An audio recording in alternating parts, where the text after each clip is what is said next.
ನೀವು ಸರಿಯಾದ ಮಾರ್ಗದಲ್ಲಿ ಸಾಗಿದರೆ ಜೀವನವು ನಿಮಗೆ ಅರ್ಹವಾದ ಎಲ್ಲವನ್ನೂ ನೀಡುತ್ತದೆ. Hi everyone, welcome to All In One Art and Creation channel. ಇವತ್ತಿನ ವಿಡಿಯೋದಲ್ಲಿ ನಾನು ಫ್ರಂಟ್ ಪಾರ್ಟನ್ನು ಹೇಗೆ ಸ್ಟಿಚ್ ಮಾಡೋದು ಅಂತ ತಿಳಿಸ್ಕೊಡ್ತೀನಿ.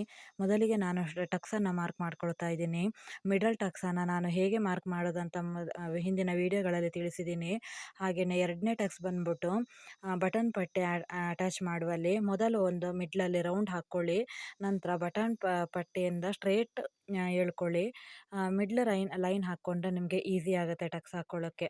ನಂತರ ಅದನ್ನೇ ಇಟ್ಕೊಂಡು ಇನ್ನೊಂದು ಪಾರ್ಟ್ನಲ್ಲೂ ನೀವು ಮಾರ್ಕ್ ಮಾಡಿಕೊಂಡು ಆಮೇಲೆ ಟಕ್ಸ್ ಮಾರ್ಕ್ ಮಾಡ್ಕೊಂಡಿರ್ತೀರಲ್ವ, ಅದನ್ನು ನೀವು ಸ್ಟಿಚ್ ಮಾಡ್ಕೊಳ್ಳಿ.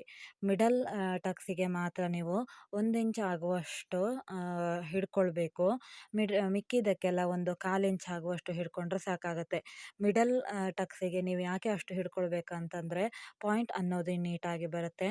ಅದಕ್ಕೋಸ್ಕರ ನೋಡ್ತಾ ಇದ್ದೀರಲ್ವ, ನಾನು ಎರಡೂ ಪಾರ್ಟಿಗೂ ನಾನು ಹಾಕ್ಕೊಂಡೆ. ಇವಾಗ ಕ್ರಾಸ್ ಬೆಲ್ಟನ್ನು ಸ್ಟಿಚ್ ಮಾಡ್ಕೊಳ್ತಾ ಇದ್ದೀನಿ. ಕ್ರಾಸ್ ಬೆಲ್ಟನ್ನು ನೀವು ಮೇಲ್ಗಡೆಯಿಂದ ಒಂದು ಸ್ಟಿಚ್ ಹಾಕ್ಕೊಂಡಿರ್ತೀರಲ್ವ, ಅದರ ಒಪೋಸಿಟ್ ಬಟ್ಟೆಯನ್ನು ಸ್ಟಿಚ್ ಮಾಡ್ಕೊಳ್ಬೇಕು. ಎರಡೂ ಪಾರ್ಟಿಗೂ ನೀವು ಇಟ್ಕೊಂಡು ಸ್ಟಿಚ್ ಮಾಡ್ಕೊಳ್ಳಿ. ನೋಡಿ, ಈ ಥರ ಕನ್ಫ್ಯೂಸ್ ಮಾಡ್ಕೊಳ್ಬೇಡಿ. ನಿಮಗೆ ನಂತರ ಈ ಥರ ನೀವು ಫೋಲ್ಡ್ ಮಾಡಿಕೊಂಡು ಈ ಥರ ಮಡಚ್ಕೊಂಡು ನಾನು ಯಾವ ಥರ ತೋರಿಸಿದ್ದೀನೋ ಅದೇ ಥರ ನೀವು ಸ್ಟಿಚ್ಚನ್ನು ಹಾಕ್ಕೊಳ್ಬೇಕಾಗತ್ತೆ. ನಿಮಗೆ ಏನಾದರೂ ಕನ್ಫ್ಯೂಷನ್ ಇದ್ದರೆ ಕಮೆಂಟಲ್ಲಿ ಕಮೆಂಟ್ ಮಾಡಿ. ನಾನು ಪರ್ಟಿಕ್ಯುಲರಾಗಿ ಆ ಪಾರ್ಟನ್ನು ಮಾತ್ರ ನಿಮಗೆ ಡೀಟೇಲಾಗಿ ಹೇಳ್ಕೊಡ್ತೇನೆ. ಪ್ಲೀಸ್ ನನ್ನ ಚಾನಲನ್ನು ಸಬ್ಸ್ಕ್ರೈಬ್ ಮಾಡಿ, ಶೇರ್ ಮಾಡಿ, ಕಮೆಂಟ್ ಮಾಡಿ, ಹಾಗೆ ಲೈಕ್ ಮಾಡಿ. ಈಗ ಅದನ್ನು ಓಪನ್ ಮಾಡಿಕೊಂಡು ನೆಕ್ಸ್ಟು ಬಟನ್ ಪಟ್ಟಿಯನ್ನು ನಾವು ಸ್ಟಿಚ್ ಮಾಡ್ಕೊಳ್ಬೇಕು.